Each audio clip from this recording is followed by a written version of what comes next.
Gachagua. He did not say that people cannot go to Ol Kalou. What he said is that there is no need to go to campaign for the DCP candidate. But you could go to Ol Kalou if you wanted. Can you imagine if they had gone? What happened in Nyanza is what would have happened to Ol Kalou. Things would have been more confused. And the feeling was that they were okay, the campaigns were going well. So in fact, Rigathi Gachagua may have saved lives by requesting that let the campaigns go on as they are going, because they are going well so far, so good. He said usipeleke kiherehere huko hatutaki kiherehere. No. I mean, then the other thing is, you know what? We need to understand that there are perpetrators and retaliators. So who perpetrates the Goonism? Should we justify retaliation? These are state. Look, you're in a competition. Are you going to just let somebody? And I'll tell you something about Kenyans also. Kenyans will not elect you if you sit down, are bullied, and accept to be bullied.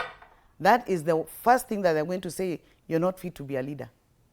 So they're the ones who, you said, you get the leadership that you deserve. Yeah? And these things are all happening. These goons, somebody else said they're our cousins, they're our relatives. We are having political meetings, even funerals. I attended a funeral that was disrupted over the weekend because there are people who don't want to hear the truth. They feel that the truth is going to make them lose. So what do? They disrupt so that no one talks. And we all go home without having heard the message. So I think we need to do a root cause analysis to find out what is the problem. The goons are state-sponsored. And like I told you earlier on, it all started during the Gen Z protests. We saw those young people coming to protest, and then their picketing was infiltrated by state-sponsored goons. From that time, it's been downhill. Innocent. Retaliation? Yeah, of yes, course, you must. Two wrongs Self-defense will never make a right. And, you know, the kind of politics we are seeing, especially in Mount Kenya, personality politics, somebody who is trying to create a cult-like movement. And this is not the future of Kenya. Kenya, our politics should be issue-based. And that is why I'm so disappointed with the young leaders like Kibagenti here, and Sifuna, and you know, this governor from Murang'a, Kangata. You know, when you allow yourself now to start doing the politics of the past, they should not even be doing the kind of politics that Rigathi Gachagua is doing. Those are politics of 1960s. We need to do contemporary politics, and this is what these young people should be doing, showing this country the way forward, giving palpable solutions, giving an agenda, not talking of retaliation attacks.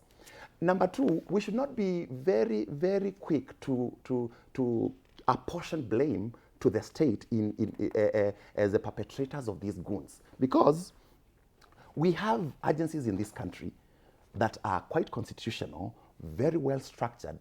Can we allow them to make proper investigations and give us a report? Because these Linda Mwananchi guys, they were warned. Don't come to Ol Kalou. No matter how my sister here is trying to frame it, they were warned. Don't come to Ol Kalou. Na musilete hiyo kierere yenu hapa. So, so many people would have perpetrated that violence. So let us have a proper investigation and understand exactly who did this. But I expect the government to come very strongly on this matter, because this culture, of course, we are now going down the slippery path of 0708, of creating anarchy in this country. And as we go to the next year's elections, we need to see a stop to this kind of Goonism, because we saw it at Kisii, we saw it at Kisumu, we saw it at Kakamega, it's now here in Mount Kenya. We need to put a stop to it. And I think IG Kancha, Murkomen should be up to the task and stop this kind of nonsense. If you look at the picture on the front page of the Star, I don't know if you have a copy there, but I have a copy here. There's obvious interaction between police and some of these armed teams, Yes. whoever we may call them. Yeah. This is what we are doing a year to the next general election.